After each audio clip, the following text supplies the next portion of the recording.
আজকে আমরা হয়তো ভাবছি আমরা সংখ্যালঘুর দলে, আমরা খুব লজ্জিত, আমরা লাঞ্ছিত, অপমানিত, অবহেলিত। আসলে বিষয়টি এটা নয়। ইসলামের বিদায় হতে পারে আপনার মতো কিছু সংখ্যক মানুষের কাঁধে আল্লাহ ইসলাম রেখেই দুনিয়া থেকে ইসলামকে বিদায় নিতে পারেন। সৌভাগ্যের অধিকার হয়তো আল্লাহ আমাদের নসিব করতে পারেন। এজন্য আবার আমরা আল্লাহর প্রশংসা করি, সকলে বলি আলহামদুলিল্লাহ। প্রথমে তো আপনাদের একটা জিনিস বুঝাই, রিজেক কি এটা একটু বুঝাই। আজকে কিন্তু আমি আলোচনা করেছি এর আগে রিজেক নিয়ে, একটা প্রোগ্রামে রিজেক নিয়ে আলোচনা করি। আজকে করব না আপনাদের এখানে, কিন্তু একটা জিনিস বুঝাই, রিজেক কি জিনিস। আমরা সবাই টাকা চাই, পয়সা চাই, সম্পদ চাই, অর্থ চাই, বিত্ত চাই। টাকা যার 4,000 টাকা বেতন সে বলে আমার 8,000 হোক, যার 8,000 টাকা বেতন সে বলে আমার 16,000 হোক, 16,000 টাকা বেতন বলে 32,000 হোক, 32,000 টাকা বেতন 64 হোক। এভাবে প্রত্যেকটা মানুষ তার টাকা বাড়াতে চায়, শুধু টাকা চায়। আমরা সারা জীবন টাকা চাই, পয়সা চাই, সম্পদ চাই, অর্থ চাই, কিন্তু রিজেক চাই না। কেউ রিজেক চাই না। কেন চাই না? রিজেক বুঝি না, তাই। একটু বোঝেন, আজ থেকে 50 বছর আগে গাছে বেগুন হতো কিনা? বেগুন হতো। টমেটো গাছে টমেটো হতো, কলা গাছে কলা হতো। 50 বছর আগে আমার বাবারা, আমার দাদারা বেগুন যে দামে কিনেছে, এখন আমরা ওই দামে বেগুন কিনতে পারি না। তো আমরা তো বেগুন চাই নাই, আমরা তো টাকা চাই নাই, আমরা তো বেগুন চাই নাই, আমরা তো কলা চাই নাই, ফলমূল তরি তরকারি চাই নাই, সবজি চাই নাই, রিজেকের যে উপাদেয় সেগুলো আমরা চাই নাই। চেয়েছি কি? টাকা। চেয়েছি কি? পয়সা, অর্থ, সম্পদ, এগুলো চেয়েছি। ফলে টাকা সম্পদ বেড়েছে, কিন্তু রিজেক বাড়ে নাই। দাদা বেগুন কিনেছিল 1 পয়সায়, আজকে আমার অনেক টাকা, যে টাকা আমার দাদা কোনোদিনও স্বপ্নেও দেখে নাই। এত টাকা হওয়ার পরেও আজকে আমি 1 পয়সায় বেগুন কিনতে পারি না। বেগুন কিনতে হয় কি, আমাকে বাজারে গিয়ে 80 টাকা কেজি দরে কিনতে হয়। টাকা বেড়েছে, রিজেক বাড়ে নাই। কেন? রিজেক বুঝতে পারে নাই। সম্মানিত উপস্থিতি, আমি আপনাদেরকে রিজেক বুঝাবো। রিজেক কি জিনিস দেখেন। 19-বিংশ শতাব্দীর শ্রেষ্ঠ মুহাক্কিক আলেম সৌদি আরবে, নাম ছিল মোহাম্মদ ইবনে সালেহ আল উসাইমিন রাহিমাহুল্লাহ। তিনি বলেছেন রিজেক কি জিনিস। তিনি বলছেন, আর রিজকু মা ইউনতাফাউ বিহিল ইনসান। মানুষ যা পেয়েছে, চাই নাই, পেয়েছে, চাই নাই, না চাইতেই পেয়েছে, কিন্তু মানুষের উপকার হয়েছে, এটার নাম রিজেক। বোঝেন ভালো করে, আমার কথা কি বুঝতে পারতেছেন? মানুষ যা না চেয়ে পেয়েছে, না চেয়ে পাওয়া জিনিসটা পাওয়ার পরে উপকার হয়েছে, এটার নাম রিজেক। এই রিজেক আমরা বুঝি নাই। আমরা গান বলি এভাবে যে যা পেয়েছি আমি তা চাই না, যা চেয়েছি কেন তা পাই না। তার মানে আপনি চেয়েছেন, আল্লাহ দেন নাই। কেন পান নাই, এই প্রশ্নের উত্তর খোঁজেন। কিন্তু আপনি যে না চাইতে পেলেন, আপনাকে যে চাওয়া লাগে নাই, না চাওয়ার আগেই যে আল্লাহ দিলেন, এটার জন্য শুকরিয়া আদায় করেছেন, আল্লাহর প্রশংসা করেছেন। কেন? রিজেক কি এটা বুঝেন নাই। রিজেক কি এটা না বোঝার কারণে না চাওয়ার পরেও যেটা পেয়েছেন সেইটাকে রিজেক মনে করতে পারেন নাই, বিধায় প্রশংসা করেন নাই। সম্মানিত উপস্থিতি, তিনি বলছেন যে মানুষ যা না চেয়ে পেয়েছে, যেটা দিয়ে মানুষের উপকার হয়েছে, এটার নাম রিজেক। ওয়ার রিজকু নওআন। রিজেক 2 প্রকার। কয় প্রকার? 2 প্রকার। কি কি একটু বোঝেন। মা ইয়াকুমু বিহিল বাদান, যেটার সাথে শরীরের সম্পর্ক, এইটা হলো এক প্রকার রিজেক। যেমন আল আকলু ওয়াশ শারাবু ওয়াল লিবাসু ওয়াল মাসকানু ওয়াল মারকুবু, আমরা যেটা খাই এটা রিজেক, আমরা যেটা পান করি এটা রিজেক, এটা আমাদের শরীরের কাজে লাগে, আমরা যেটা পরিধান করি এটা রিজেক, আমাদের এই শরীর যেখানে অবস্থান করে থাকে সেটা রিজেক, হতে পারে বাড়ি, হতে পারে ঘর, হতে পারে খাট, হতে পারে চেয়ার, হতে পারে বেঞ্চ, হতে পারে মাটিতে এই যে খড়, এটাও আমাদের রিজেকের অন্তর্ভুক্ত। এরপরে বললেন ওয়াল মারকুব, আমরা এক স্থান থেকে আরেক স্থানে যাই, এক স্থান থেকে আরেক স্থানে স্থানান্তরিত হই। এই যে স্থানান্তরিত হওয়ার জন্য আমাদের এই শরীরকে যে যানবাহনের ওপরে বসাই সেটাও রিজেকের অন্তর্ভুক্ত, এগুলো আমাদের শরীরের সাথে সম্পৃক্ত। আরেকটা রিজেক কি? 2 নম্বর হচ্ছে আর রিজকু মা ইয়াকুমু বিহিদ্দিন, আমাদের জীবন ব্যবস্থা আছে, নাম কি? জীবন ব্যবস্থার নাম কি? ইসলাম।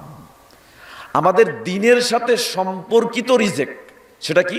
2টা জিনিস, 1 ইলমুন জ্ঞান, 2 ঈমানুন ঈমান।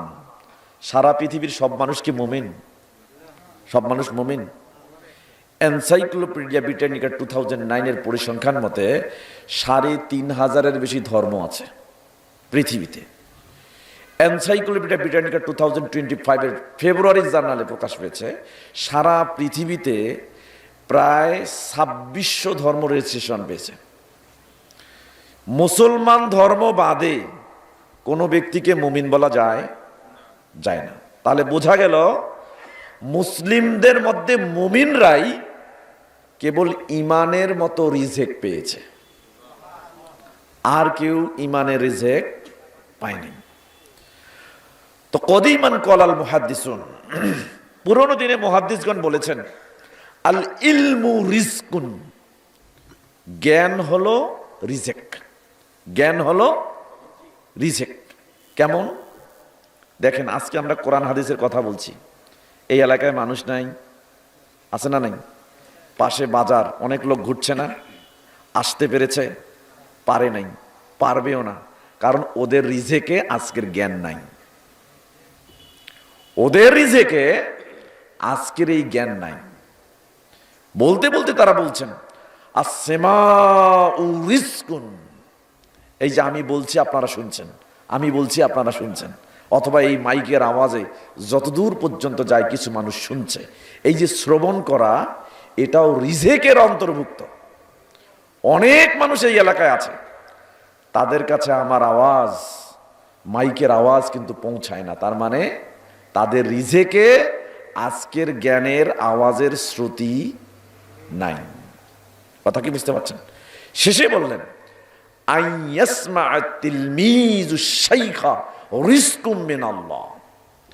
একজন ছাত্র ক্লাসে বসে শিক্ষকের কাছে কোরআন হাদিসের যে জ্ঞান শুনে, এটাও আল্লাহর দেওয়া রিজেকের অন্তর্ভুক্ত একটা রিজেক।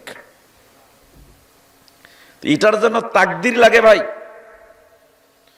রিজেকের জন্য তাকদির লাগে। আপনার রব যেটা আপনার জন্য বরাদ্দ করেছেন, যেটা নির্ধারণ করেছেন, এর বাইরে শত চেষ্টা করে হলেও আপনি তা অর্জন করতে পারবেন না, কখনোই পারবেন না। যে জায়গায় আপনি বসেছেন এই জায়গায় বসার সৌভাগ্য সবার হয় না। আল্লাহ আমাদের কবুল করেছেন বলি আমিন। সম্মানিত, তাহলে রিজেক বুঝছেন তো? বুঝছেন তো? সম্মানিত, রিজেক কে দেয়? সন্দেহ আছে? কোনো সন্দেহ নাই। কিন্তু আমরা রিজেক কার কাছে চাই? কার কাছে? মানুষের কাছে। আমরা মনে করি আজকের মাহফিলে লোক ভরে যাবে, আজকের মাহফিলে লোক ভরে যাবে, যে লোকেরা যা আসবে আমাদের জ্ঞান শুনবে, জ্ঞান পাবে, এই রিজেকের আদান প্রদান হবে, এটাও আমরা কামনা করি কার কাছে? মানুষের কাছে। আমরা তাওফিক চাই আল্লাহর কাছে। আল্লাহ আজকে এই জ্ঞানের রিজেক যার তাকদিরে, যার নসিবে লিখেছেন, বরাদ্দ করেছেন, সে ব্যতীত এখানে কারো আসার ক্ষমতা নেই। এরা জ্ঞান পাপী, জ্ঞানের সমালোচনা করে। জ্ঞান থেকে প্যারালাইজড, যার কারণে শয়তান ওদেরকে প্যারালাইসিস রোগীর মতো এক জায়গায় আটকে রেখেছে, ওরা এখানে আসতে পারবে না। আল্লাহ সুবহানাহু ওয়া তাআলা আমাদেরকে কবুল করুন, সকলে বলে আমিন। সম্মানিত উপস্থিতি, তো যেটা বলছিলাম, আমি আপনাদেরকে একটা জিনিস বুঝাবো, সেটা হলো as-সুন্নাহ। কি বুঝাবো? সুন্নাহ। আপনারা জানেন আজকের এই একাডেমির নাম হচ্ছে as-সুন্নাহ আইডিয়াল একাডেমি। নাম শুনছেন না? তো সুন্নাহ নামটা, এটার গুরুত্ব আছে না নাই? আছে। সুন্নাহ যখন বলবেন তখন একজন ব্যক্তিকেই কল্পনা করতে হবে, তার নাম কি বলেন তো? মুহাম্মদুর রাসূলুল্লাহ সাল্লাল্লাহু আলাইহি ওয়াসাল্লাম। দেখেন সুন্নাহ কাকে বলে আমি বলছি। আল হাদিসুল হুজ্জাহ নামে একটা কিতাব আছে। এই কিতাবের 1 নম্বর খণ্ডের 14 নম্বর পৃষ্ঠায় সেখানে সুন্নাহ শব্দের সংজ্ঞা দেয়া হয়েছে। as-সুন্নাতু মা সাদারা আনিন নবী সাল্লাল্লাহু আলাইহি ওয়াসাল্লাম মিন কওলিন আও ফি'লিন আও তাকরীরিন। নবী করিম সাল্লাল্লাহু আলাইহি ওয়াসাল্লাম তার জীবদ্দশায় যা বলেছেন, নবী সাল্লাল্লাহু আলাইহি ওয়াসাল্লাম তার জীবদ্দশায় যা করেছেন, এবং সাহাবারা যে আমল করেছে নবী সাল্লাল্লাহু আলাইহি ওয়াসাল্লাম তার সমর্থন করেছেন, এটার নাম হলো সুন্নাহ। তো রাসূল কি করেছেন, কি বলেছেন এবং কি সমর্থন করেছেন, এটাকে অনুসরণ করতে হবে। যদি করতে পারেন তাহলে কিসের ভেতর আছেন? সুন্নাহর ভেতরে আছেন। আর যদি করতে না পারেন তাহলে সুন্নাহ থেকে বাইরে আছেন। তা আমরা কে আছি এমন যে সুন্নাহর অনুসরণ করতে চাই না? আছি এরকম কেউ? নাই। সবাই আমরা সুন্নাহর অনুসরণ করতে চাই। তো যাই হোক, এই সুন্নাহর বিষয়টিও আমাদের রিস্কের মধ্যে থাকতে হবে। আল্লাহ যদি বরাদ্দ করেন তাহলে অবশ্যই সেটা আমরা আমাদের রিস্কের মধ্যে পাবো, অন্যথায় এটাকে আমরা বঞ্চিত হয়ে যাব। সম্মানিত উপস্থিতি, তো যেটা বলছিলাম, পৃথিবীতে সুন্নাহর জ্ঞান এমন একটা জিনিস, যে সুন্নাহর জ্ঞান যে ব্যক্তির কাছে থাকবে, পৃথিবী এবং পরকালে সেই ব্যক্তি সব থেকে সম্মানিত হবে, এতে কোনো সন্দেহ নেই। আল্লাহ সুবহানাহু ওয়া তাআলা বলেছেন সূরা মুজাদালা অধ্যায় 58 আয়াত 11, ইয়ারফাউল্লাহুল্লাযীনা আমানু মিনকুম ওয়াল্লাযীনা উতুল কিতাব ওয়াল্লাযীনা উতুল ইলমা দারাজাতিন। আল্লাহ সুবহানাহু ওয়া তাআলা বলছেন যে আল্লাহ পদমর্যাদা বাড়িয়ে দেন 2 শ্রেণীর মানুষের। কয় শ্রেণীর? 2 শ্রেণীর মানুষ। ওই মানুষগুলোর পদমর্যাদা বাড়ে যারা মানুষের মধ্যে ঈমানদার, আল্লাহর প্রতি ঈমান এনেছে, রাসূলের প্রতি ঈমান এনেছে, তাকদীরের প্রতি ঈমান এনেছে, পরকালের উপরে ঈমান এনেছে, ফেরেশতার উপরে ঈমান এনেছে। এই বিষয়গুলোর উপরে যারা ঈমান এনেছে, এরা হবে দুনিয়াতে সম্মানিত, এবং ওই ব্যক্তি হবে সম্মানিত যাদেরকে আল্লাহ কোরআন এবং এই সুন্নাহর জ্ঞান দান করেছেন। কথা ভালো করে বোঝেন। আপনারা বিরক্ত হয়েছেন? দীর্ঘ সময় ধরে অবশ্য আলোচনা শুনছেন, আমিও আলোচনা করে আসলাম। বিরক্ত একটু হওয়ার কথা। তবে আমার মনে হয় কিছু সময় যদি আপনারা দিতে পারেন, আধা ঘন্টা সময়, তাহলে নির্দিষ্ট একটি টপিকে আপনাদের সামনে আমি সুন্দর করে একটা বিষয় ফুটিয়ে তোলার চেষ্টা করব। আপনারা একটু পিছনে না থেকে সামনে এগিয়ে আসেন। নড়াচড়া করলে শয়তান মাঝখানে আর থাকতে পারবে না। একটু সামনে আসেন। বক্তার শ্রোতার মাঝে বেশি ব্যবধান থাকতে হয় না। একটু সামনে আসেন, সামনে আসেন। পিছনে যে দাঁড়িয়ে আছে সামনে আসেন।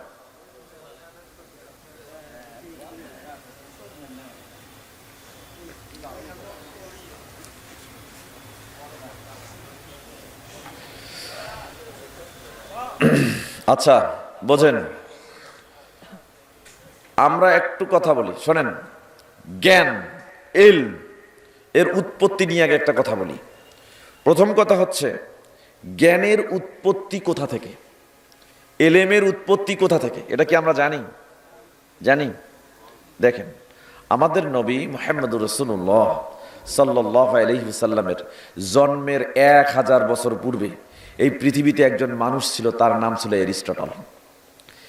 এরিস্টটল, তার ওস্তাদ ছিল প্লাটো, তার ওস্তাদ ছিল সক্রেটিস, তার আগে ছিল অ্যানাক্সিমেন্ডার, অ্যানাক্সোগোরাস, পারমানাইডিস, থেলিস, এরকম অনেক দার্শনিক, বৈজ্ঞানিক, বুদ্ধিজীবী, ইন্টেলেকচুয়াল মানুষ এই পৃথিবীতে ছিল।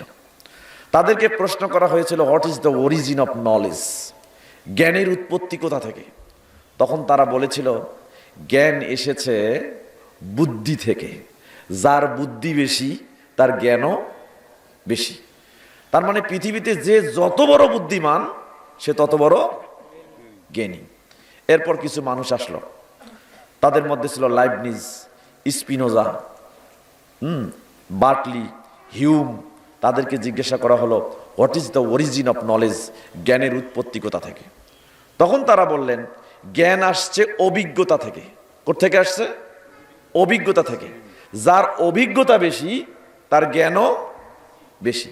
এই জন্য আমাদের মধ্যে অনেক মানুষ অনেক সময় বলে থাকে যে আমি 32 সাল দেখেছি, 50 সালের মঙ্গা দেখেছি, 71 সালের যুদ্ধ দেখেছি, 90 সালের কি বলে ওটা স্বৈরাচার পতন দেখেছি। এভাবে বলতে বলতে বলে আমার অনেক অভিজ্ঞতা, বুঝাতে চায় আমার অভিজ্ঞতা বেশি, তোমাদের চাইতে আমার জ্ঞানও বেশি। তাহলে দুইটা জিনিস জানলাম, একদল বলল জ্ঞান বুদ্ধি থেকে আসছে, আর একদল বলল জ্ঞান অভিজ্ঞতা থেকে আসছে। এরপর কিছু মানুষ আসলো, তাদের মধ্যে উল্লেখযোগ্য একজন ব্যক্তি ছিল, তার নাম ছিল ইমানুয়েল কান্ট, বাড়ি ছিল জার্মানি। এনাকে জিজ্ঞাসা করা হলো, what is the origin of knowledge, জ্ঞানের উৎপত্তি কোথা থেকে? তখন তিনি বললেন, জ্ঞান অভিজ্ঞতা থেকেও আসেনি, বুদ্ধি থেকেও আসেনি, জ্ঞান আসছে বুদ্ধি অভিজ্ঞতা দুটার সমন্বয়ে। এবার আমাদেরকে জিজ্ঞাসা করা হলো, পৃথিবীতে সব থেকে দামি জিনিস, সব থেকে অবহেলিত, সস্তা, এটা কি আপনারা জানেন? দামি জিনিস সব থেকে অবহেলিত এবং সস্তা, টাকা দিয়ে কিনতে চায় না, এমনি হলে নেয়। আমরা কোরআন হাদিসের কথা বলি, কোনো কন্ট্রাক্ট নাই, টাকা পয়সার লেনদেন নাই, চুক্তি নাই, গাড়ি বাড়ি হানতানি টিসিতি, কোনো ফি টি ডিমান্ড চার্জ টার্জ নাই, বাস সস্তায় আমাদেরকে নিয়ে যাওয়া হবে, সস্তায় আমাদেরকে ছেড়ে দেওয়া হবে, মূল্যায়ন করা হবে না। কিন্তু যদি সুরের ঢং ঢাল বাজিয়ে গান বাজনার মতো ওয়াজ নসিহা করার নামে, জিকের আজকারের নামে নানান রকম আউল বাউল ফেদলা পেরে জনগণকে বুধ বানানো যায়, জনগণও খুশি, বক্তারও পকেট ভারী, একেবারে এলাকায় সুন্দর একটা আয়োজন হয়। চিন্তা করেন, একটা জিনিস বোঝেন, দামি জিনিসের কদর কম। অক্সিজেন আপনার সামনে আছে, ফাঁকা জায়গায় হাঁটবেন, নাক দিয়ে শ্বাস নিচ্ছেন, প্রশ্বাস ছাড়ছেন, শ্বাস নিঃশ্বাসে অক্সিজেন ব্যবহার হচ্ছে, কার্বন ডাই অক্সাইড বের হয়ে যাচ্ছে। চিন্তা করেন তো, এই মুহূর্তে কোনো ব্যক্তির যদি শ্বাসকষ্ট হয়, কোনো ব্যক্তি যদি অক্সিজেনের স্বল্পতা দেখা দেয়, করোনার সময় মানুষ বুঝলো অক্সিজেনের কত দাম। করোনার মতো মহামারী আমাদেরকে বুঝিয়ে দেয় যে জিনিসগুলো দামি সেগুলো আমরা কত সস্তায় এড়িয়ে যাই। সম্মানিত উপস্থিতি, তো হুজুরদেরকে জিজ্ঞাসা করা হলো, জ্ঞানের উৎপত্তি কোথা থেকে? What is the origin of knowledge, জ্ঞানের উৎপত্তি কোথা থেকে? এবার হুজুররা বলছে সোজা কথা, আমরা বুঝি না বুদ্ধি, বুঝি না অভিজ্ঞতা, জ্ঞান আসছে আল্লাহর কাছ থেকে। সুবহানাল্লাহ বলবেন না? জ্ঞান আসছে কার কাছ থেকে? আল্লাহর কাছ থেকে। কেমনে? পৃথিবীতে আল্লাহ সুবহানাহু ওয়া তাআলা একজন মানুষকে সৃষ্টি করলেন, নাম হলো আদম আলাইহিস সালাম। আদম আলাইহিস সালামকে সৃষ্টি করার পর আল্লাহ বললেন, সূরা বাকারা অধ্যায় 2 আয়াত 31, ওয়া আল্লামা আদামাল আসমাআ কুল্লাহা। আদমকে সৃষ্টি করার পর আল্লাহ পৃথিবীর সব কিছুর নাম শিখাই দিলেন। তাহলে পৃথিবীর প্রথম মানুষ সব কিছুর নামের জ্ঞান শিখলেন কার কাছে? আল্লাহর কাছে। তাহলে পৃথিবীর প্রথম মানুষের জ্ঞানের উৎপত্তি কোথা থেকে? আল্লাহর কাছ থেকে। তাহলে বোঝা গেল মানুষের জ্ঞানের উৎপত্তি আল্লাহর কাছ থেকে। এখন আপনার সুন্দর করে কথা বলছেন, একজনকে বোঝাতে পারছেন, আপনার কথা বলার পরে আরেকজনে ফিডব্যাক দিচ্ছে, তার মানে আপনি একজনের সাথে কথার মাধ্যমে যৌক্তিকভাবে কমিউনিকেশন করছেন। এই যে দক্ষতা, এই যে যোগ্যতা, এই জ্ঞান কোথা থেকে আসলো? এটার উৎপত্তি কোথায়? আল্লাহ বলছেন সূরা আর রহমান অধ্যায় 55 1 2 3 4 চারটা আয়াত, আর রহমানু আল্লামাল কুরআন খলাকাল ইনসানা আল্লামাহুল বায়ান। আল্লাহ বলছেন পরম করুণাময় অতি দয়ালু আল্লাহ, তিনি মানুষকে কোরআন শিখিয়েছেন। খলাকাল ইনসানা আল্লামাহুল বায়ান, তিনি মানুষকে সৃষ্টি করেছেন এবং মানুষকে বয়ান তথা কথা শিখিয়েছেন। তাহলে বোঝা গেল আজকে সুন্দর করে কথা বলার পিছনে যে জ্ঞান, এটার উৎপত্তি কোথা থেকে আসলো? আল্লাহর কাছ থেকে। চিন্তা করেন। এই জন্য আমাদের জ্ঞান বুঝতে হবে। জ্ঞান বুঝি না, জ্ঞানের উৎপত্তি বুঝি না, আর আমরা জ্ঞানের সম্পৃক্ততা করাই অন্যদিকে। একটু ভালো করে বুঝেন।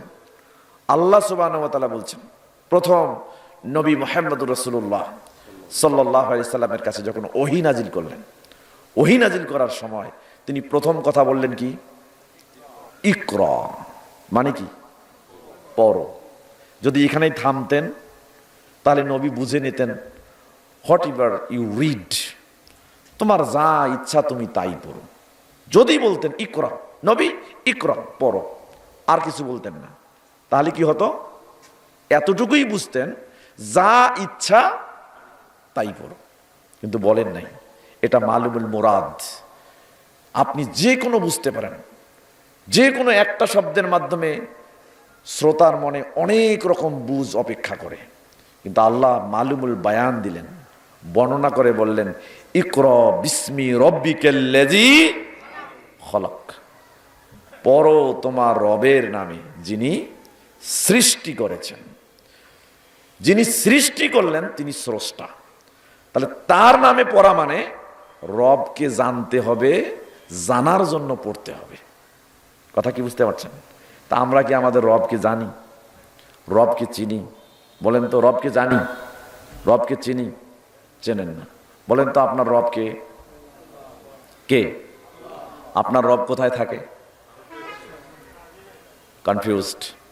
আপনার রব কোথায় থাকে? আরশে আজিমে থাকে। এটা কি আপনারা বিশ্বাস করেন? বিশ্বাস করেন। কেন বিশ্বাস করেন? আপনার রব নিজেই জানিয়ে দিয়েছেন তিনি কোথায় থাকেন। তিনি কোথায় থাকেন এটা বলে দিয়েছেন। দেখেন সূরা আরাফ অধ্যায় 7 আয়াত 54, এখানে আল্লাহ বলেছেন তিনি কোথায় থাকেন। এরপরে বলেছেন সূরা ইউনুস অধ্যায় 10 আয়াত 3, এখানে আল্লাহ বলেছেন তিনি কোথায় থাকেন। এরপর সূরা রাদ অধ্যায় 13 আয়াত 2, এখানে আল্লাহ বলেছেন তিনি কোথায় থাকেন। সূরা তহা অধ্যায় 20 আয়াত 5, এখানে আল্লাহ বলেছেন তিনি কোথায় থাকেন। এরপরে দেখেন 32 নম্বর সূরা সাজদার 4 নম্বর আয়াত, এখানে আল্লাহ বলেছেন তিনি কোথায় থাকেন। 57 নম্বর সূরা হাদিদ আয়াত নম্বর 4, এখানে আল্লাহ বলেছেন তিনি কোথায় থাকেন। 25 নম্বর সূরা ফুরকান অধ্যায় 25 আয়াত 59, এখানে আল্লাহ তিনি বলেছেন তিনি কোথায় থাকেন। তো আল্লাহ স্পষ্ট করে দিয়েছেন তার অবস্থান, তিনি কোথায় থাকেন। বলেন তো আল্লাহ কোথায় থাকেন? আল্লাহ বলছেন সূরা আরাফ অধ্যায় 7 আয়াত 54, আল্লাহ বলছেন ইন্না রাব্বাকুমুল্লাহুল্লাযী খালাকাস সামাওয়াতি ওয়াল আরজা ফি সিত্তাতি আইয়ামিন সুম্মা ইসতাওয়া আলাল আরশ, তিনিই তোমার আল্লাহ যিনি আসমান এবং জমিনকে সৃষ্টি করেছেন কয়দিনে? কয়দিনে? আচ্ছা বলেন তো আল্লাহর কি 6 দিনে সৃষ্টি করা সাজে? চিন্তা করেন। আল্লাহ যদি বলে কুন ফায়াকুন, সেটা হবে। কিন্তু আল্লাহ 6 দিনে সৃষ্টি করলেন কেন? বলেন 6 দিনে কেন সৃষ্টি করলেন? এটা জানেন? জানেন না। সিলসিলা হাদিসের সহিহার 1557 নম্বর হাদিস, রাসূল সাল্লাল্লাহু আলাইহি ওয়াসাল্লাম বলছেন আত-তা'নি মিনাল্লাহ ওয়াল আজলাতু মিনাশ শাইতান, ধীর স্থিরতা এসেছে আল্লাহর পক্ষ থেকে, আর তাড়াহুড়া আসছে শয়তানের পক্ষ থেকে। আদমকে আল্লাহ বললেন উসকুন আনতা ওয়া জাওজুকাল জান্নাহ, আদম তুমি এবং তোমার স্ত্রী জান্নাতে বসবাস করো। সূরা আরাফ অধ্যায় 7 আয়াত 19 থেকে 24। তো আদম আলাইহিস সালাম তার স্ত্রীকে নিয়ে জান্নাতে বসবাস করা শুরু করে দিলেন। কিন্তু শয়তান যে ইতিপূর্ব থেকে ইবলিস জান্নাতে ছিল, ওর সহ্য হয়নি। কি করে দুনিয়ায় নামায় দেওয়া যায় তাড়াহুড়া শুরু করে দিলেন। এবং তাড়াহুড়া করেই তাদেরকে নামাইছে না নামায়নি জানেন না? শয়তান তাদেরকে প্রতারণায় ফেলার পরে তাদেরকে পথভ্রষ্ট করলো, আল্লাহর নিষেধকে তাদেরকে আদেশ হিসাবে গণ্য করালো। ফলে কি হলো? আল্লাহ বলল তোমরা এখান থেকে সবাই নেমে যাও। এরপর নামিয়ে দেওয়া হলো। এই যে তাড়াহুড়া, এটা শয়তানের পক্ষ থেকে আসছেন। তার মানে আল্লাহ শেখাচ্ছেন আপনাকে, আল্লাহ আপনাকে বোঝালেন তুমি তাড়াহুড়া করো না, ধৈর্যের সাথে কাজ করো, স্থিরতার সাথে কাজ করো। সম্মানিত উপস্থিতি, তাহলে আমরা জানলাম যে আল্লাহ আসমান এবং জমিন সমূহকে সৃষ্টি করেছেন কয়দিনে? সুম্মাস্তাওয়া আলাল আরশ, এরপরে আল্লাহ আরশে উঠলেন। 20 নম্বর সূরা তহার 5 নম্বর আয়াত, আর রহমানু আলাল আরশ ইস্তাওয়া, পরম করুণাময় আল্লাহ তিনি আরশে উঠেছেন। তাহলে আল্লাহর অবস্থান এখন ক্লিয়ার, কোথায় উঠেছেন? এখন অনেকেই আছে বিশ্বাস করে আল্লাহ কোথায়? সব জায়গায়। এমন কোনো জায়গা নাই, এমন কোনো ব্যক্তি নাই, এমন কোনো মানুষ নাই যেখানে কি নাই? আল্লাহ নাই। তার মানে যত কাল্লা তত আল্লাহ। অথচ রাসূল তার জীবদ্দশায় প্র্যাকটিক্যালি বুঝাই দিয়েছেন আল্লাহ কোথায়। দেখেন একটা হাদিস, সহিহ মুসলিম নামে একটা হাদিসের কিতাব আছে, সহিহ মুসলিম 537 নম্বর হাদিস, সংক্ষেপে বলছি। তো এইখানে একজন দাসী, কৃতদাসী, তিনি একজন ব্যক্তির ছাগল চড়াতেন। তো এই ব্যক্তির ছাগল চড়াতেন, হঠাৎ ওই ব্যক্তি যাওয়ার সময় দেখলেন উহুদ পাহাড় অথবা জাওয়ানিয়া পাহাড়ের দিকে ওই মহিলা ছাগল চড়াচ্ছেন। তো হঠাৎ করে কি হলো? ছাগলদের মধ্য থেকে ফাইজা জিবু কদ আখাজা বিশাআতিন মিন গনামিহা, ছাগলের মধ্য থেকে, পাগলের পাল থেকে একটা বকরির বাচ্চাকে বাগে ধরে নিয়ে যাচ্ছে। তো এই ব্যক্তি দেখলেন, দেখার পরে বললেন যে আনা আসাফু আনা ইন্নি মিন বনি আদামা, বনি আদমের সন্তানের মতো আমি একজন সন্তান। তা আনা আসাফু কামা ইয়াসাফুন, যেভাবে বনি আদম কষ্ট পায় আমিও কষ্ট পেলাম, যে আমার ছাগলগুলোর মধ্য থেকে একটা ছাগল নিয়ে গেল আর একে আমি কাজ করার জন্য, পাহারা দেওয়ার জন্য এখানে রাখছি। তো আমার খুব রাগ হলো, ফাসাকাতুহা সাক্কাতান, আমি তাকে একটা থাপ্পড় দিলাম। থাপ্পড় দেওয়ার পরে আমার খারাপ লাগলো, আমি ছুটে আসলাম বিশ্বনবী মুহাম্মদুর রাসূলুল্লাহ সাল্লাল্লাহু আলাইহি ওয়াসাল্লামের কাছে। এসে আমি আল্লাহর নবী সাল্লাল্লাহু আলাইহি ওয়াসাল্লামকে বললাম, ইয়া রাসূলুল্লাহ আফালা উতিকুহা, সে যে এরকম কাজ করেছে আমি কি তাকে বাদ দিব না, তাকে মুক্ত করে দিব না? রাসূল সাল্লাল্লাহু আলাইহি ওয়াসাল্লাম তখন বললেন, ইতি বিহা, তুমি ওকে নিয়ে আমার কাছে আসো। তখন ফাতাইতুহু বিহা, আমি ওই দাসীকে নিয়ে বিশ্বনবী মুহাম্মদুর রাসূলুল্লাহ সাল্লাল্লাহু আলাইহি সাল্লামের কাছে আসতাম। আল্লাহ নবী তখন ওই দাসীকে সামনে নিয়ে ফাকালা লাহা নবী সাল্লাল্লাহু আলাইহি ওয়াসাল্লাম, নবী করিম সাল্লাল্লাহু আলাইহি ওয়াসাল্লাম তখন ওই দাসীকে ডেকে বললেন, বলো তো আইনাল্লাহ, আল্লাহ কোথায়? বলো আল্লাহ কোথায়? তখন ওই মহিলা বললেন, ফিস সামা, আল্লাহ আসমানের উপরে। কোথায়? আল্লাহর আসমানের উপরে। যখন এই কথা বললেন তখন আল্লাহ নবী দ্বিতীয় প্রশ্ন করলেন, বলো তো মান আনা, আমি কে? তখন দাসী বললেন, আনতা মুহাম্মাদুর রাসূলুল্লাহ সাল্লাল্লাহু আলাইহি ওয়াসাল্লাম। যখন এই কথা বলেছেন তখন বিশ্বনবী সাল্লাল্লাহু আলাইহি ওয়াসাল্লাম ওই ব্যক্তিকে ডেক দিয়ে বললেন, আতিকহা, তুমি একে ছেড়ে দাও, ফা ইন্নাহা মুমিনাতুন, এ তো মুমিন নারী, একে তুমি ছেড়ে দাও। তার মানে রাসূল বোঝাতে চাইলেন, যে নারী বিশ্বাস করে আল্লাহ আসমানের উপরে, আরশের উপরে, সে কাফের নয়, সে মুমিন। তাহলে যদি এর বিপরীত হয় তাহলে কি হবে? যদি এর বিপরীত হয় তাহলে কি হবে? বোঝেন তো, রাসূল যেভাবে বললেন সেভাবে বিশ্বাস করার নাম সুন্নাহ। যেভাবে বলেছেন সেভাবেই বিশ্বাস করার নাম সুন্নাহ। সম্মানিত উপস্থিতি, একটু ভালো করে বোঝেন, ইমাম আবু হানিফা রাহিমাহুল্লাহ তিনি সুন্নাহর অনুসরণ করতেন। কিসের অনুসরণ করতেন? এখন আপনি বলছেন আমি তো ইমাম আবু হানিফাকে মানি, আমি তো ইমাম আবু হানিফা যেভাবে চলেছে সেভাবে চলি, তো ইমাম আবু হানিফা যদি সেইভাবে মানেন, সেইভাবে চলেন, তো তিনি যদি সুন্নাহর অনুসরণ করেন, তাহলে আপনি কিসের অনুসরণ করবেন? দেখেন, মিজানুল কুবরা মূল কিতাব, প্রথম খণ্ড 9 নম্বর পৃষ্ঠা, ইমাম আবু হানিফা রাহিমাহুল্লাহ তিনি বলছেন, শোনো পৃথিবীর মানুষ, শোনো, আলাইকুম বিইত্তিবাইস সুন্নাহ, তোমাদের জন্য আবশ্যক হলো সুন্নার ইত্তেবা করা। কিসের ইত্তেবা? সুন্নার ইত্তেবা করা। তার আগে তিনি বলেছেন যে তোমরা নিজের মন গড়া কোনো আমল ইসলামে চাপিয়ে দিও না, নিজের মন গড়া কোনো আমল চাপিয়ে দিও না। ইয়াকুম ওয়াল কওলা ফি দীনিল্লাহি বিররাই, নিজে একটা কথা বলবে আর বলবে যে এটা ইসলামে আছে, নিজে একটা মত দিবে আর বলবে যেটা কোরআনের ব্যাখ্যা, নিজে একটা মত দিবে আর বলবে যেটা হাদিসের ব্যাখ্যা, নিজে একটা মত দিবে আর বলবে যেটা সুন্নাহর অংশ, এইটা করো না, এর থেকে বিরত থাকো। তবে জেনে রেখো, আবশ্যক করে নাও, আলাইকুম বিইত্তিবাইস সুন্নাহ, সুন্নাহ যেখানে আছে এই সুন্নাহর ইত্তেবা করো। এটা কে বলেছেন? আবু হানিফা রাহিমাহুল্লাহ। এবার আবু হানিফা রাহিমাহুল্লাহ বলেন তিনি কি বলছেন, আল্লাহ কোথায়? দেখেন ভালো করে বোঝেন, আমি কেন আবু হানিফা রাহিমাহুল্লাহর মত দিচ্ছি। আপনি অনেক সময় বলেন আমি আবু হানিফাকে মানি, অথচ বিশ্বাস করেন আল্লাহ সর্বত্র বিরাজমান।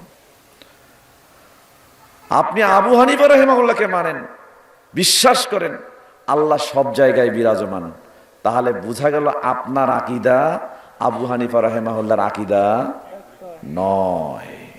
কথা কি বুঝতে পারছেন? দেখেন তিনি বলেছেন, ইমাম আবু হানিফা রাহিমাহুল্লাহ একটা কিতাব লিখেছেন, কিতাবটার নাম কি জানেন? ইমাম আবু হানিফা রাহিমাহুল্লাহর কিতাবের নাম কি? ফিকুল আকবর। এটা জানেন না আপনারা? হ্যাঁ, ওইটাই এখন ওনার কিতাব ফিকুল আকবর। আমরা ওইটাই থেকে দলিল দেই ইমাম আবু হানিফার কথা।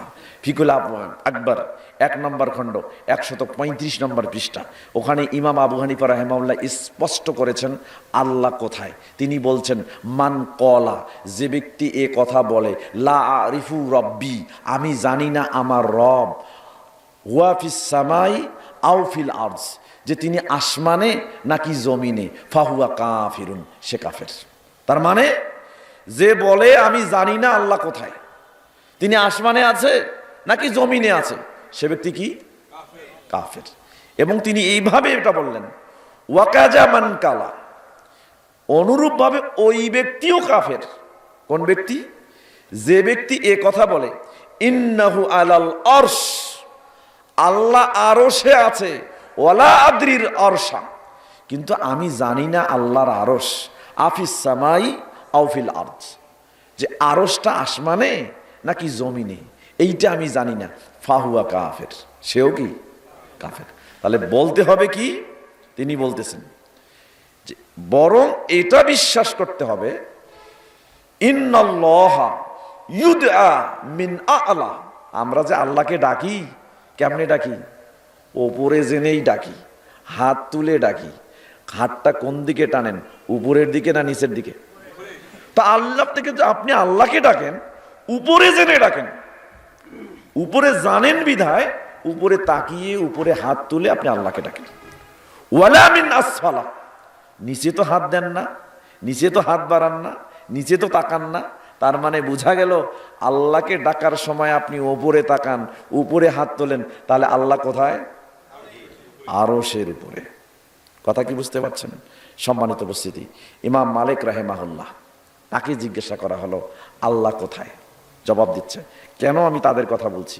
আপনি তো তাদের স্মরণ করেন, কিন্তু তারা যে সুন্নাহর অনুসরণ করেছে আপনারা সেই সুন্নাহর অনুসরণ করেন না। কথা কি বুঝতে পারছেন? দেখেন, ইমাম মালিক রাহিমাহুল্লাহর কাছে একজন ব্যক্তি আসলেন।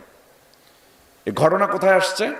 মিশকাতের ব্যাখ্যা গ্রন্থ মিরকাতুল মাফাতিহ 2 নম্বর খণ্ডের 17 নম্বর পৃষ্ঠা, 13 নম্বর খণ্ডের 89 নম্বর পৃষ্ঠা, 2 জায়গায় বর্ণনা আসছে। একজন ব্যক্তি এসে জিজ্ঞাসা করছে, ইমাম মালিক রাহিমাহুল্লাহ বলেন তো এই আয়াতের ব্যাখ্যা কি? কোনটা? সূরা তহা অধ্যায় 20 আয়াত 5 আল্লাহ বলছেন আর রহমানু আলাল আরশি ইস্তাওয়া, পরম করুণাময় আল্লাহ সুবহানাহু ওয়া তাআলা আরশে উঠেছেন। এইটার ব্যাখ্যা কি হবে বলেন তো? তিনি কেমনে উঠেছেন? কাইফা ইস্তাওয়া, আল্লাহ কেমনে আরশে উঠলেন? ইমাম মালিক রাহিমাহুল্লাহ ঘেমে গেলেন, মাথা নত করে ফেললেন।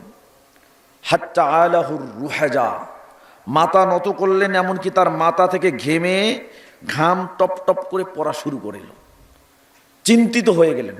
কিছুক্ষণ পর তিনি মাথা উঠালেন, উঠার পরে বললেন আল ইস্তিওয়াউ গায়রু মাজহুলিন, আল্লাহ যে আরশে উঠেছেন এটা আমাদের অজানা নাই। কেন? আল্লাহ কোরআনেই 7 জায়গায় এটা বলেছেন। কোরআনেই 7 জায়গায় আল্লাহ বলেছেন তিনি আরশে উঠেছেন। তবে ওয়াল কিফু গায়রু মাকুলিন, কিভাবে উঠেছেন এইটা আমরা কেউ জানি না, কেউ জানি না। ওয়াল ঈমানু বিহি ওয়াজিবুন, তিনি আরশে উঠেছেন এটা জানি, কিভাবে উঠেছেন এইটা জানি না, এইটার ওপরে ঈমান আনা ওয়াজিব, এটার ওপরেই ঈমান আনতে হবে, এটা ওয়াজিব। আর যদি কেউ প্রশ্ন করে আসওয়ালু আনহু বিদআহ, কেউ যদি এই ব্যাপারে প্রশ্ন করে আল্লাহ কিভাবে উঠেছেন তাহলে এটা তা হবে বেদাত। অতএব যে ব্যক্তি প্রশ্ন করলেন তিনি তাকে ডাক দিয়ে বললেন মা আরাকা ইল্লা মুবতাদিয়ান, শোনো তুমি এই ব্যাপারে প্রশ্ন করেছো না, তোমাকে আমি বেদাতি ছাড়া কিছু মনে করি না। অতএব লোকদেরকে ইশারা করলেন, আদেশ দিলেন তাকে বের করে দাও। অতঃপর তাকে বের করে দেওয়া হলো। তার ইমাম মালিক রাহিমাহুল্লাহ বিশ্বাস করতেন আল্লাহ কোথায় উঠেছেন? আরশে আজমিন। তো আপনি তো ওই ইমামকে অনুসরণ করেন, আপনি তো ওই ইমামের অনুসরণ করে নির্দিষ্ট মাযহাবে ইসলাম পালন করার চেষ্টা করছেন। তাহলে তার সুন্নাহর অনুসরণ আপনার সুন্নাহর অনুসরণ এক নয় কেন? এক নয় কেন? তাহলে রাসূলের অনুসরণ করা সেভাবেই করতে হবে যেভাবে আপনার ইমাম করেছেন। এজন্য আহমদ ইবনে হাম্বল রাহিমাহুল্লাহ তাকে প্রশ্ন করা হলো, কোথায় পাবেন? শেখ ফল্লানী রাহিমাহুল্লাহ ইকাজুল হিমামে উলিল আবসারের 113 নম্বর পৃষ্ঠার মধ্যে এসে জিজ্ঞাসা করছেন যে আবু দাউদ রাহিমাহুল্লাহ তিনি ইমাম আহমদ ইবনে হাম্বলকে প্রশ্ন করে বলছেন, বলেন তো আমি কার অনুসরণ করব, কার তাকলিদ করব? আমি তো সবাইকে পাচ্ছি, কার অনুসরণ করব? আমরা যেমন বর্তমান সময়ে কোন হুজুরের ইত্তেবা করব, কোন হুজুরের তাকলিদ করব, এগুলো নিয়েই ব্যস্ত। কে বড় হুজুর, কে এসে কত সুন্দর কণ্ঠে বক্তব্য দিতে পারে, কার কথা শুনলে পরে ইসলামে প্রশান্তি লাভ করা যায়, এগুলো নিয়ে আমরা ব্যস্ত। খুঁজে খুঁজে বেড়াই না? আমরা বেড়াই কিনা? চিন্তা করেন। সেই সময় তাকে জিজ্ঞাসা করা হয়েছিল ইমাম আহমদ ইবনে হাম্বলকে। 164 হিজরিতে জন্ম, 241 হিজরিতে ইন্তেকাল। আজ থেকে 1250 বছর আগেকার পুরনো কথা আপনাকে বলছি। সেই সময় তিনি জবাব দিয়েছেন লা তুকাল্লিদনি ওয়ালা তুকাল্লিদ মালিকান ওয়ালা শাফিইয়া ওয়ালা আউজাইয়া ওয়ালা সাউরিয়া বাল খুজ মিন হাইসু আখাজু। শোনো, আমার অন্ধ অনুকরণ করো না, ইমাম শাফির অন্ধ অনুকরণ করো না, সুফিয়ান সাউরির অন্ধ অনুকরণ করিও না, ইমাম আউজাইর অন্ধ অনুকরণ করিও না, বরং তুমি সেটাই গ্রহণ করো তারা সকলে মিলে যেখান থেকে গ্রহণ করেছে। চিন্তা করেন, তাহলে ইমামরা যেখান থেকে নিছে আপনাকেও সেখান থেকে নিতে হবে। এটার নাম কি? সুন্নাহ। কথা কি আমার বুঝতে পারছেন? সুন্নাহ মানুষকে সঠিক ইসলামের রাস্তা দেখায়, সুন্নাহ মানুষকে সঠিক ইসলাম মানার রাস্তা দেখায়। সেই রকম সুন্নাহ মানার জন্য একটা মার্কাজ যদি, একটা মাদ্রাসা যদি, একটা স্কুল যদি এখানে প্রতিষ্ঠিত হয়, এই এলাকার মানুষের জন্য সেটা খারাপ না ভালো? তা আমরা সেটাকে ভালো চোখে দেখতে পারি না? অবশ্যই ভালো চোখে দেখতে হবে। নিরপেক্ষ তাওহীদ এবং রিসালাতের দাওয়াত যারা পৌঁছে দেয় এরা হলো সংখ্যালঘু। এদের পরিচয় আপনার নবী আমার নবী মুহাম্মদুর রাসূলুল্লাহ সাল্লাল্লাহু আলাইহি সাল্লাম দিয়েছেন, যেটা ইবনু মাজাহ, তিরমিজি দুটি হাদিসের কিতাবে হাদিসে আসছে। তিরমিজি, আবু আবুল ইমান, ইমান সংক্রান্ত অধ্যায় সমূহের একটা শিরোনাম পাবেন, বাবালা সাবিলে তাআদ্দুদ, স্বতন্ত্র একটি অনুচ্ছেদ রয়েছে 2630 নম্বর হাদিস, যে হাদিসের সনদ যাচাই করার পরে সঠিক তথ্য অনুযায়ী 8টি সহিহ সনদের ভিত্তিতে সিলসিলা হাদিসের সহিহার 1273 নম্বর হাদিসের মধ্যে এসেছে, রাসূল সাল্লাল্লাহু আলাইহি ওয়াসাল্লাম বলেছেন, ফাতুবা লিল গুরাবাইল্লাযিনা ইয়াসলিহুনা মা আফসাদান নাসু মিন বাদি মিন সুন্নতি। আল্লাহর নবী বলেছেন, আমি মরে যাওয়ার পর ইসলামের মধ্যে অনেক জিনিস চাপিয়ে দেওয়া হবে, ইসলামে অনেক জিনিস বাড়তি করা হবে, মানুষ আমল মনে করে, সোয়াব মনে করে এই কাজগুলো করবে। এই সময় বাড়িয়ে দেওয়া, কমিয়ে দেওয়া, পরিবর্তন করা, ইসলামকে সংস্কার করে সংস্কৃত দিনের ধারা মানুষের কাছে যারা পৌঁছায় দিবে, এদের সংখ্যা হবে কম, এদের জন্যই শুভ সংবাদ। সম্মানিত উপস্থিতি, আজকে আমরা সংখ্যায় কম, সংখ্যায় কম লোকদের জন্য সঠিক সুন্নাহর প্রতিষ্ঠান হচ্ছে আস-সুন্নাহ আইডিয়াল একাডেমি। আপনি আপনার বাচ্চাকে আস-সুন্নাহ আইডিয়াল একাডেমিতে ভর্তি করাই দিবেন। একটা বাচ্চা যদি একটা এলাকায় সঠিক কোরআন এবং হাদিসের জ্ঞান শিখে, লক্ষ লক্ষ বেদাতির কাছে একটা লোকেই, একটা বাচ্চাই যথেষ্ট। আজকে আমাদের কথার কোনো পরিবর্তন হয় না। তেঁতুলিয়ে যেভাবে কথা বলি, টেকনাফে সেভাবে কথা বলি, পূর্বে যেভাবে কথা বলি, পশ্চিমে সেভাবে কথা বলি। আমাদের কথার কোনো পরিবর্তন নেই। আমরা একটা কথাকে দুইবার ব্যাখ্যা করি না, নিজের মন গড়া কোনো ব্যাখ্যা করি না। যে ব্যাখ্যাগুলো সালাফরা করে আসছেন, ইসলামের বিষয়গুলো হচ্ছে তাওকিফিয়া, অপরিবর্তনীয়। এটাকে পরিবর্তন করার ক্ষমতা পৃথিবীর কারো কিয়ামত পর্যন্ত হবে না।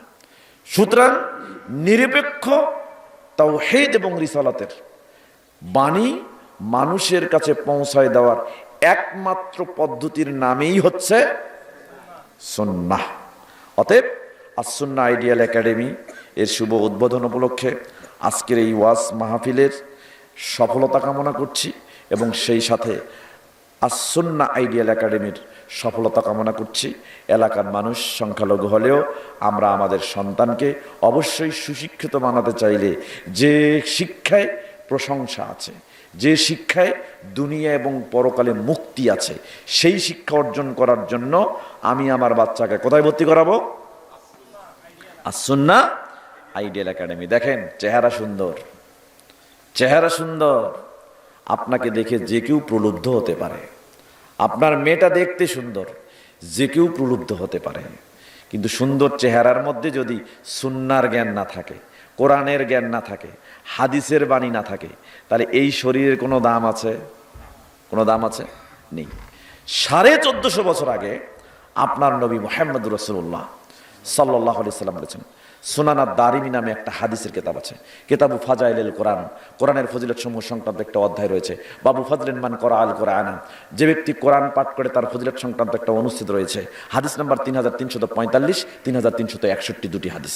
প্রথম হাদিসটি আব্দুল্লাহ ইবনে আব্বাস রাদিয়াল্লাহু তাআলা আনহু থেকে বর্ণিত। তিনি বলেন, রাসূল সাল্লাল্লাহু আলাইহি ওয়াসাল্লাম বলেছেন, ইন্নার রাজুলাল্লাযী লাইসা ফি জাওফিহি মিনাল কোরআনি শাই। ওই যে সুন্দর ব্যক্তি, ওই যে সুন্দর মেয়ে, ওই যে সুন্দর যুবক, ওই যে সুন্দর যুবতী, এই যে এত সুন্দর মানুষ, এর চেহারার ভিতরে যদি কোরআনের কোনো অংশ না থাকে, সুন্নাহর কোনো অংশ না থাকে, এই শরীরটা কেমন? ওই যে বাড়ি, ওই যে ঘর, যে বাড়ি ঘরে মানুষ থাকে না, যে বাড়ি ঘরে তেলাপোকা থাকে, সূচো থাকে, ইঁদুর থাকে, চামচিকা থাকে, এই বাড়ি ঘর যেমন, সুন্নাহবিহীন কোরআনবিহীন শরীরটাও তেমন। আল্লাহর কাছে এর কোনো মূল্য নেই। এই জন্য রাসূল সাল্লাল্লাহু আলাইহি ওয়াসাল্লাম পরের হাদিসে বলেছেন, আব্দুল্লাহ ইবনে মাসউদ রাদিয়াল্লাহু তাআলা আনহু থেকে বর্ণিত, তিনি বলেন, রাসূল সাল্লাল্লাহু আলাইহি ওয়াসাল্লাম বলেছেন, ইন্না হাযাল কুরআনা মা'দাবাতুল্লাহ। নিশ্চয়ই এই কোরআন আল্লাহর সরাইখানা। সরাইখানা বুঝেন? সরাইখানা বুঝি না। রাজা বাদশারা আগে একটা হোটেল খুলে দিত। অনেক দূর দূরান্ত থেকে পথিকেরা যখন রাস্তা চলতে গিয়ে তৃষ্ণার্ত হতো, বিনা পয়সায় ওই হোটেলে গিয়ে পানি পান করত। অনেক পথিক যখন খিদায় ক্ষুধার্ত হয়ে যেত, তখন ওই হোটেলে গিয়ে খাবার খেত বিনা পয়সায়। এই যে হোটেল রাজা বাদশা কর্তৃক খুলে দেওয়া জনগণের জন্য, পথিকের জন্য, এর নাম হলো সরাইখানা। রাসূল সাল্লাল্লাহু আলাইহি সাল্লাম বলছেন কোরআন হলো মুমিনের জন্য সরাইখানা। ফামান দাখালা ফিহি ফাহুয়া আমিনুন। নবী সাল্লাল্লাহু আলাইহি ওয়াসাল্লাম বলছেন যে ব্যক্তি আল্লাহর এই সরাইখানায় প্রবেশ করবে সে দুনিয়া এবং পরকালে সম্পূর্ণ নিরাপদ। আর এই নিরাপদ রাস্তার পথ দেখায় আস-সুন্নাহ। কথা কি বুঝতে পারছেন? অতএব আসুন আস-সুন্নাহ আইডিয়াল একাডেমি আমরা প্রাণে ধারণ করি। আস-সুন্নাহ আইডিয়াল একাডেমিতে বাচ্চা দিয়ে আমরা সাহায্য করি। আস-সুন্নাহ আইডিয়াল একাডেমিতে এটাকে ইসলাম শিক্ষার, কোরআন শিক্ষার, রাসূলের সুন্নাহ শিক্ষার একটা মার্কাজ হিসেবে প্রতিষ্ঠিত করি। অবশ্যই এর সাথে সম্পৃক্ত থাকলে দুনিয়াতেও নিরাপদ, পরকালেও নিরাপদ। আল্লাহ আমাদের সেই তৌফিক দান করুন, সকলে বলি আমিন। সম্মানিত উপস্থিতি, চিন্তা করেন তাহলে এখানে আমরা আমাদের বাচ্চাকে ভর্তি করাবো, অবকাঠামো উন্নয়ন করব। যদি করতে পারি কাল কিয়ামতের দিন মরে যাওয়ার পরেও এর যত সংশ্লিষ্ট সওয়াব হবে আল্লাহ কবরে আমাদের আমলনামায় পৌঁছায় দিবেন। মিশকাতুল মাসাবির 203 নম্বর হাদিস, রাসূল সাল্লাল্লাহু আলাইহি সাল্লাম বলেছেন ইজা মাতাল ইনসানু ইনকাতা আনহু আমালুহু।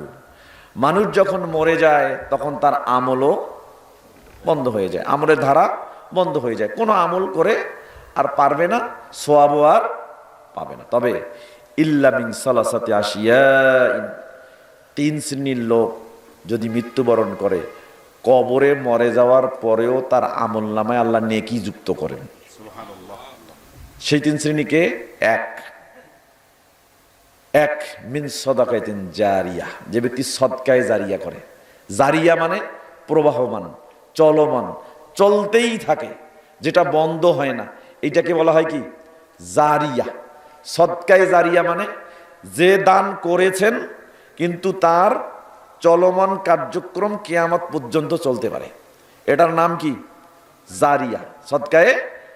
যেমন একটা মসজিদ বানায় দিচ্ছেন, মসজিদে হাজার হাজার মানুষ সালাত আদায় করে, যতদিন সালাত আদায় করবে, যতদিন মসজিদে সেজদা হবে, যত মানুষ সেজদার বিনিময়ে সওয়াব পাবে, এই সওয়াবের একটা অংশ আল্লাহ আপনার কবরে আমলনামায় পৌঁছায় দিবেন। আও ইলমিন ইউনতাফাউ বিহি, জ্ঞান, এমন জ্ঞান যেটা উপকার করে। যেমন আমি আজকে কথা বলছি, আপনারা যদি এর থেকে একটা আমল করেন যে সওয়াব পাবেন তার সমান সওয়াব আল্লাহ আমার আমলনামায় দিয়ে দিবেন। 3 ওয়ালাদুন সলিহুন ইয়াদউ লাহু, সুসন্তান, সন্তানকে সুসন্তান বানান, কোরআন হাদিসের শিক্ষা দান করেন, সুন্নাহর শিক্ষা দান করেন। সন্তান যদি সুসন্তান হয় বাপের জন্য যা দোয়া করবে, মায়ের জন্য যা দোয়া করবে, একটা শব্দ আল্লাহ ফেরত দিবেন না, সবটাই তার আমলনামায় যুক্ত করাবেন। তো আমরা চাই না এরকম দানে সম্পৃক্ত থাকতে? চাই না? চাই। তাহলে অবশ্যই আস-সুন্নাহ আইডিয়াল একাডেমিতে আমাদের অর্থ থেকে আমরা ব্যয় করব। অল্প টাকা দিয়ে পুঁজি করেন, একটা ইট দেন, একটা টিন দেন, এভাবে যদি দিতে পারেন, যতদিন টিনটা থাকবে দেয়ালে লাগা, যতদিন ইটটা ওয়ালের অংশ হবে, ততদিন পর্যন্ত এই প্রতিষ্ঠানের যত বাচ্চা কোরআন শিখবে, প্রত্যেকটা কোরআনের অক্ষরের বিনিময়ে যত নেকি পাবে তার সমপরিমাণ নেকি একটা ইট দেওয়ার কারণে, একটা টিন দেওয়ার কারণে আপনি মরে গেছেন, আপনার আমলনামায় আল্লাহ যুক্ত করে দেবেন। এটা ছোট বিষয় না। সম্মানিত উপস্থিতি, সর্বশেষ একটা হাদিস বলি, মিশকাতুল মাসাবির 1860 নম্বর হাদিস। রাসূল সাল্লাল্লাহু আলাইহি ওয়াসাল্লাম বলছেন যে প্রতিদিন যখন সকাল হয় তখন আপনার সাথে 2 জন ফেরেশতা নাজিল হয়। কয়জন? 2 জন। জানেন এটা? জানেন? তো একজন দোয়া করে আর একজন অভিশাপ দেয়। একজন দোয়া করে আর একজন অভিশাপ দেয়। দোয়া করে, অভিশাপ দেয়। কেমন? একজন বলতে থাকে ইয়াকুলু আহাদুহুমা আল্লাহুম্মা আতি মুনফিকান খলাফান, আল্লাহ এই ব্যক্তি আজ সকালবেলা ঘুম থেকে উঠে তার টাকা থেকে তোমার রাস্তায় ব্যয় করেছে, আল্লাহ এই ব্যক্তিকে সম্পদ সহ সমৃদ্ধি দান করো। এটা দোয়া না অভিশাপ? আরেকজন বলতে থাকে ওয়ায়াকুলু আহাদুহুমা আল্লাহুম্মা আতি মুমসিকান তালাফান, আল্লাহ এই ব্যক্তি সকালবেলা ঘুম থেকে উঠে তোমার রাস্তায় 1 টাকাও দান করে নাই, আল্লাহ এই ব্যক্তিকে তার সম্পদ সহ অপদস্থ করো। এটা দোয়া না অভিশাপ? অভিশাপ। এখন বলেন তো আপনি কোনটা চান? দোয়া চান না অভিশাপ চান? দেখি হাত তোলেন, হাত তোলেন কারা কারা দোয়া চান, হাত তোলেন। এইবার সরাসরি এই হাতটা যে পকেটে টাকা আছে ওখানে ঢুকাই দেন, ঢুকাই দিয়ে বাড়ি যাওয়ার মতো যে টাকাটা লাগে ওইটা পকেটে রাখবেন, বাকিটা আজকে আইডিয়াল সুন্নাহ আইডিয়াল একাডেমিতে দান করবেন। আল্লাহ সুবহানাহু ওয়া তাআলা আমাদের সকলের দানগুলোকে কবুল করে নিন, বলুন আমিন। ওয়াজ শুনতে যদি ফজর না হয় তাহলে কি হবে? তাহলে তো আপনি ওয়াজই শোনেননি।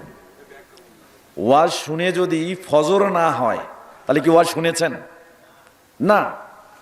ওয়াজ শুনে ফজর পড়ার জন্য সময়টুকু জেগে থাকতে হবে।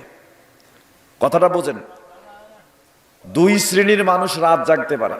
কয় শ্রেণীর মানুষ? 2 শ্রেণীর। সহিহ জামিউস সগীর নামে হাদিসের কিতাব আছে, ফসলে লাম আলিফ, লাম আলিফ শব্দের ফসলে হাদিসটা আসছে 7499 নম্বর হাদিস। ওকাল আলমানি রাহিমাহুল্লাহ ফি সিলসিলাতে হাদিস সহিহা হাজা হাদিসুন ওয়া সানাদুহু সহিহুন, হাদিসটি এবং তার সনদ সহিহ। তিনি বলছেন রাসূল সাল্লাল্লাহু আলাইহি ওয়াসাল্লাম বলেন, লা সামারা ইল্লা লিমুসাল্লিন আও মুসাফির। 2 শ্রেণীর লোক ব্যতীত কেউ রাত জাগবে না। কয় শ্রেণী? 1 মুসল্লি, 2 মুসাফির। আমরা কিন্তু কোনো না কোনোভাবে হয় মুসাফির না হইলে মুসল্লি হয়েই রাত জাগি। এই যে আমি বিভিন্ন জায়গায় যাচ্ছি, কালকে যাব চাঁপাইনবাবগঞ্জ, গোটা রাত ওয়াজ করে আবার রাতেই আমাকে ফিরতে হবে, পরের দিন মাদ্রাসা ধরতে হবে। তো এই যে আমি সফর করছি, তো সফরে কি ঘুম ধরে? বলেন ঘুম ধরে? হয় না। তার মানে সারা রাত যদি আমি সফর করি এটা আমার জন্য জায়েজ। এখন আপনি কি শুনছেন? ওয়াজ, ওয়াজ শুনছেন, জিকর শুনছেন। জিকরের বৈঠক মানে জান্নাতের বাগান। জান্নাতের বাগান থেকে কোনো ব্যক্তি বের হয়ে ফজর না পড়ে যদি ঘুমায় তাহলে ও জান্নাতের বাগানে যায় নাই। কথা কি বুঝতে পারছেন? মিশকাতের 2271 নম্বর হাদিস। আল্লাহর নবী সাল্লাল্লাহু আলাইহি ওয়াসাল্লাম বলছেন, কথা বললে তো হবে না। আল্লাহ নবী সাল্লাল্লাহু আলাইহি ওয়াসাল্লাম বলছেন জিকরের বৈঠক হলো জান্নাতের বাগান। তো জিকরের বৈঠকে এসে জিকর শুনে বাড়িতে গিয়ে ফজর না পড়ে ঘুমাবেন, এইটা হতে পারে না। এটা প্রতিদিন হয় না। যারা এই প্রশ্নগুলো করেন, ওয়াজ শুনতে যদি ফজর না হয় তাহলে কি হবে? আপনি কি প্রতিদিন ওয়াজ শোনেন আর প্রতিদিন ফজর পড়েন না? কি বুঝান আমাকে, কি বুঝান? 1 বছরে 365 দিন কয়দিন ওয়াজ শোনেন? এটা আমি ভালো করে বুঝি। একই এলাকায় 5 জায়গায় প্রোগ্রাম করেছি, একজনকে আমি দ্বিতীয়বার দেখিনি, একজনকে দ্বিতীয়বার পরের দিন প্রোগ্রামে দেখিনি। আপনি কি বুঝান আমাকে? প্রতিদিন ওয়াজ হয়, প্রতিদিন ওয়াজ শোনেন? হতেই পারে না, হতেই পারে না। অতএব এগুলো উদ্দেশ্য প্রণোদিত প্রশ্ন করবেন না। প্রতিদিন ওয়াজ হয় না, প্রতিদিন রাত জাগতে হয় না। একদিন ওয়াজ শুনবেন, একদিনেই রাত জাগবেন। রাত যদি জাগেন তাহলে ফজর যদি সন্নিকটে হয়, ফজর পরে তারপরে ঘুমাবেন। আল্লাহ সেই তৌফিক দান করুন, সকলে বলি আমিন।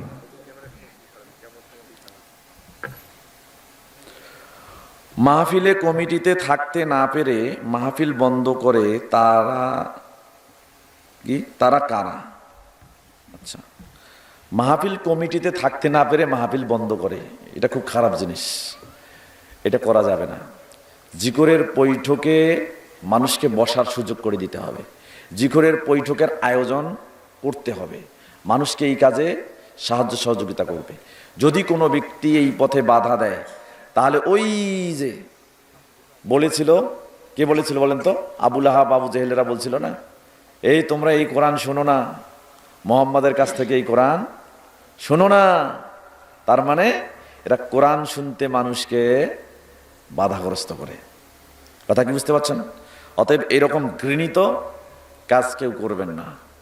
অবশ্যই কোরআন সুন্নাহর দাওয়াত পৌঁছানো হয় এমন জিকরের বৈঠক যদি কেউ করতে চায় তাহলে কাঁধে কাঁধ লাগিয়ে সেই কাজে সাহায্য করে সেই অনুষ্ঠানকে বাস্তবায়ন করার জন্য সার্বিক সহযোগিতা করতে হবে। এটা ওই এলাকার মানুষ হলে তার উপরে ওয়াজিব।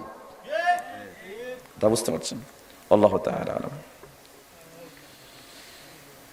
বেশিরভাগ নামাজ কায়জা হয় কারণ আমি একজন অটো চালক, কারণ সব সাগর অটো কি বলে এটা হারায় যাবে। আচ্ছা, হ্যাঁ, অটো অনেক সময় দেখা যায় যে অটো নিয়ে যাচ্ছি, সালাতের সময় হয়েছে, কিন্তু ওই সময় দেখা যায় অটো যদি আমি অসতর্কতা বশত রেখে দেই তাহলে সেই সময় কি হয়, সালাতটা আদায় করতে গেলাম, মনটাও টিকতেছে না, অটোটা হারায় গেল কিনা শয়তান মনে করে দেয়। অন্যদিকে আবার শিখে টিকে দেখা গেল সালাত আদায় করি, অটো নাই, হয় না?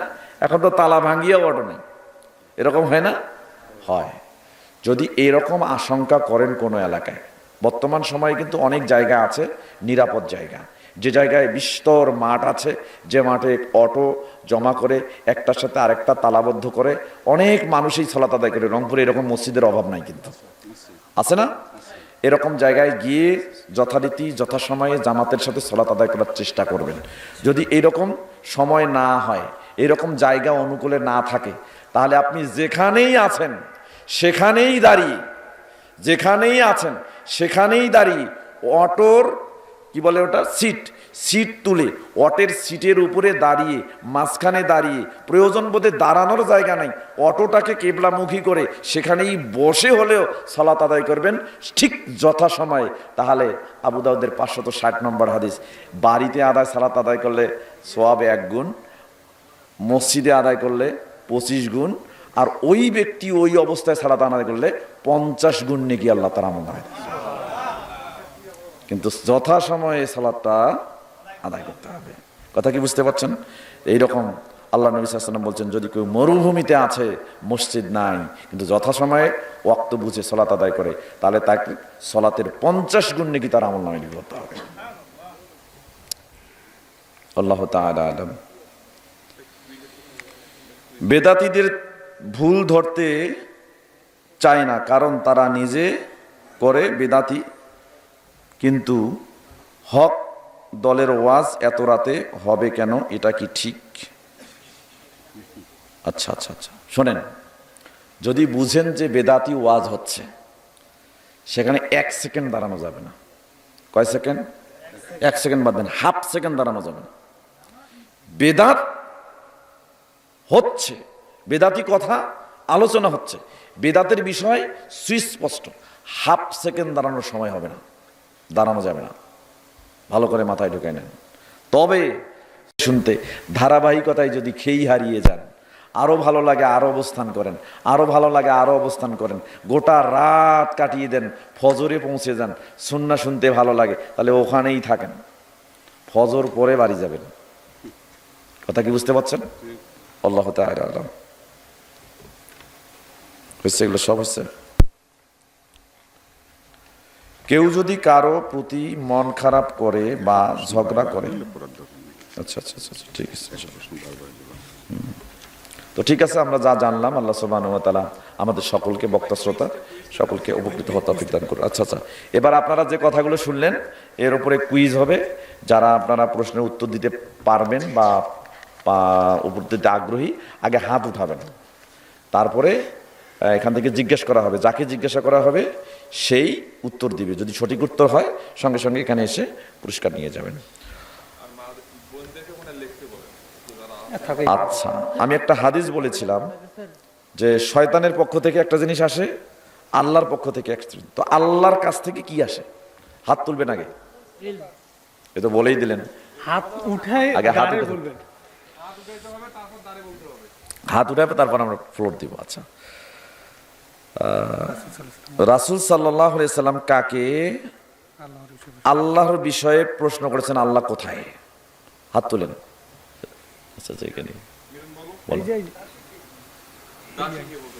আচ্ছা, সঠিক উত্তর। আসো, উত্তর নিয়ে পুরস্কার নিয়ে যাও, হাদিয়া নিয়ে যাও। আচ্ছা, আল্লাহ আরশে উঠেছেন, এই কথা কোরআনে আল্লাহ কতবার বলেছেন? এমনি হাত তোলেন। 7 বার। মাশাআল্লাহ। না, উত্তরটা নিয়ে নাও।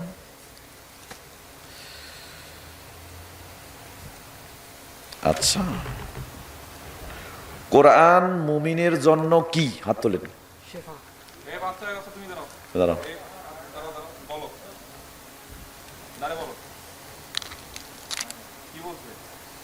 আমি বল সরাই কেন? মাশাআল্লাহ, ওনার উত্তরটা নিয়ে আসছে। জি। আচ্ছা, কয় শ্রেণীর লোক মরে যাওয়ার পরেও কবরে আমলের ধারা অব্যাহত থাকবে? জি জি, হয়নি।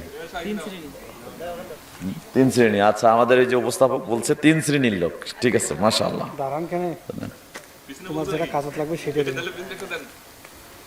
পিছনে দাও একটা। বিবাহের উপকারিতা। বাপরে বাপ, এটা তো সবার বিয়ে হয় না, দিয়ে লাভ। এই জন্য তো দিলাম ভাই, যেন উপকারে লাগে। শোনেন, বিয়ে দিয়ে দেন। যে ছেলেগুলার বিয়ে হচ্ছে না, আপনারা সবাই মিলে তাকে ধরে বিয়ে দেন। তার বাপকে বুঝান, যদি না বুঝে তার বাপকে শোনাই দিয়ে বিয়ে দেন। কথা কি বুঝতে পারছেন? ওটা চেঞ্জ করে দিলাম। এটা দেন, এটা বাবা আমাকে বিয়ে দেন। আচ্ছা, হয়েছে না? হয়েছে হ্যাঁ, তো নাই, আর একটা দিয়ে দেন। হয়েছে, প্রশ্নই তো লেখেন নাই। আপনি নিজে থেকে প্রশ্ন দেন একটা। আচ্ছা আচ্ছা আচ্ছা আচ্ছা আচ্ছা। আচ্ছা, কাকে আল্লাহ কিভাবে উঠেছেন প্রশ্ন করাতে তিনি ঘেমে গিয়েছিলেন?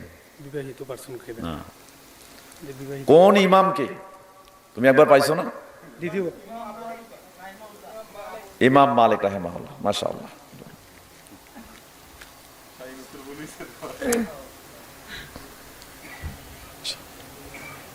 ফটা স্যার আছে, বইতে মেলা আছে। তাই প্রশ্ন লেখো নাই কেন? আমি আলোচনা করছি, আমার কি মনে আছে নাকি কি আলোচনা করছি? আচ্ছা, আমি বলেছিলাম রিজেক্ট 2 প্রকার। কে বলতে পারবে 2 প্রকার রিজেক্ট? না, একটা প্রশ্ন দুইবার করা যাবে না একজনের। কি কি? আচ্ছা, দেওয়া ওকে একটু পুরস্কার দাও। সাহস করছে, বেচারা হাত তুলছে। আচ্ছা, ওই শরীরটা কিসের সাথে তুলনা করেছেন নবী যে শরীরে কোরআনের অংশ নাই? ফাঁকা বাড়ি বা বেরান বাড়ি? জি, মাশাআল্লাহ, নেন। আর কটা আছে? আচ্ছা, ইমাম আবু হানিফা রাহিমাহুল্লাহ